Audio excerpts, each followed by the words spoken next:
কবে আসছে? বলি পুজোর তো আর বেশি দেরি নেই গো।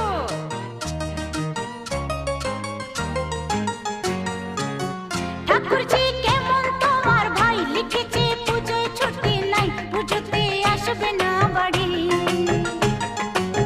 ঠাকুরজি কেমন তোমার ভাই লিখেছে পুজোয় ছুটি নাই, পুজোতে আসবে না বাড়ি।